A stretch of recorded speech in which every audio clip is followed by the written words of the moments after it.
Docteur Delebeau, je suis très heureuse de vous rencontrer. Comme je vous disais, je vous remercie d'avoir accepté cet échange autour de l'opération de chirurgicale du lipœdème. En tant que patient, c'est vrai que pour nous, il est important de voir des chirurgiens français s'intéresser à cette intervention-là.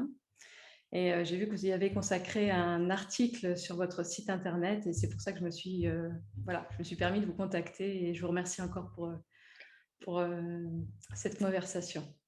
Et c'est avec plaisir. Effectivement, sur le site, vous trouverez à la fois, un article de blog, à destinée du grand public qui, permet de rendre toute l'information médicale sur le lipœdème, on va dire abordable avec, des termes que tout le monde peut comprendre. Et pour les personnes qui sont déjà sensibilisées au lipœdème et qui ont déjà lu un petit peu de littérature médicale comme vous ou qui ont, des connaissances médicales, on a aussi un article scientifique, qui est paru dans une revue, spécifique de chirurgie plastique. C'est des articles qui sont habituellement pas très faciles à trouver parce qu'ils ne sont pas référencés, sur PubMed. C'est-à-dire que quand vous allez sur, PubMed, il y a un moteur de recherche un peu comme Google et si vous tapez lipœdème en français ou en anglais, vous allez trouver des centaines d'articles sur le lipœdème. Mais ça, ce n'est, disponible, que pour les articles qui sont, dits, à revue, spécifique, à comité de lecture. Il y a d'autres articles scientifiques qui sont parus, dans des revues un peu plus discrétionnaires, on va dire, plus spécifiques, à la chirurgie esthétique et qui ne sont pas référencés sur PubMed et c'est exactement la même chose pour les communications qu'on fait, en congrès. Elles ne sont pas référencées sur PubMed, et c'est peut-être pour ça aussi qu'on dit que les chirurgiens français ne sont pas, formés ou sensibilisés au lipœdème. Alors c'est un petit peu à nuancer dans la mesure où, en France, on a démarré le traitement du lipœdème, le traitement chirurgical, hein, du lipœdème, hein, à la fin des années 80, donc dans les années 87-88 avec, les premières publications, les premiers cas, traités. À l'époque, c'était, une lipoaspiration, on va dire, classique, des méthodes de lipoaspiration classiques, avec, des canules manuelles, et avec, un système d'infiltration, manuel.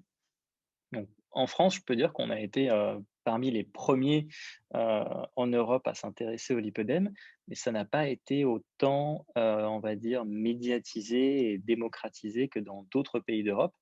Parce qu'effectivement dans la formation, on va dire, classique, de chirurgie, esthétique, il n'y a pas de module spécifique pour, le lipœdème. Heu, de la même façon qu'il n'y en a pas en médecine générale ou même en dermatologie parce que c'est une maladie qui, à l'époque, n'était pas très connue, voire pas connue du tout, avec peu de publications, scientifiques, dans les années 80, même si on la connaît depuis les années, 40, 50 et qu'il y a des gens qui s'y intéressent, dans le monde entier.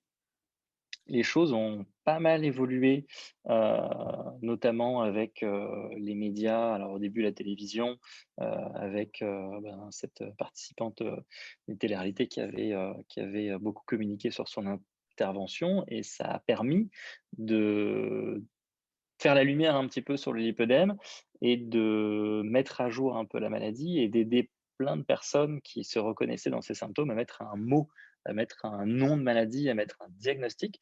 Parce que c'est vrai que la plupart des patientes que nous, on reçoit en consultation, elles ont connu une phase, on va dire, d'errance diagnostique et de passage d'un médecin à un autre, avec soit pas de diagnostic posé, soit dans certains cas, un discours sur, le surpoids, sur, l'obésité, sur la nécessité de perdre du poids, alors que c'est pas ce qui déclenche la maladie. Ça peut l'aggraver, il est clair que d'avoir un IMC, correct, ça permet de ralentir un petit peu l'évolution de la maladie, mais c'est pas la cause directe de la maladie. Donc c'est parfois des discours qui sont un petit peu culpabilisants pour les patientes, parce qu'elles font, pour la plupart d'entre elles, les efforts nécessaires et elles ne trouvent pas de réponse, directe, avec ces efforts, qu'elles mettent en place. Donc il y a une errance, qui peut durer plusieurs mois, plusieurs années, et puis parfois elles tombent soit sur un dermatologue, soit sur un angiologue, soit sur un échographiste qui va poser le diagnostic parce qu'il connaît la maladie et qu'il a été sensibilisé à la maladie. Ces histoires-là, on les a encore, hein, ces histoires d'errance diagnostique, et elles sont assez pénibles pour les patientes parce que il y a, il y a un besoin d'écoute, un besoin d'avoir des réponses, un besoin de compréhension. Et c'est vrai qu'elles ne le trouvent pas la plupart du temps, et c'est dommage, auprès des collègues, auprès des praticiens. Mais ça a tendance à changer et c'est pour ça qu'on fait à la fois des articles de blog, à la fois des articles scientifiques. On fait même des plaquettes d'information, on fait des courriers, aux médecins aux collègues médecins pour les en informer et on commence à avoir des réseaux en fait d'angiologues, de doppléristes, d'échographistes qui connaissent le lipœdème et qui sont un peu référents dans les régions. Les forums de patientes aident beaucoup pour ça aussi, pour à la fois diffuser les noms des angiologues, des dermatologues qui connaissent la maladie, et puis les noms des chirurgiens aussi. Alors, on n'est pas encore très, très nombreux à être spécialisés dans le traitement de cette maladie, parce que c'est une vraie maladie hein, qui a été reconnue par l'OMS, alors pas en France malheureusement, et qui n'est pas prise en charge, sauf dans certains cas extrêmement particuliers de troubles endocriniens, de troubles hormonaux, et cetera. Ça reste rarissime, hein. C'est Mhm. vraiment, à peine 1 des patientes que moi j'ai pu voir en consultation et pour l'instant, c'est pas encore, pour tout de suite de ce qu'on voit sur les communications.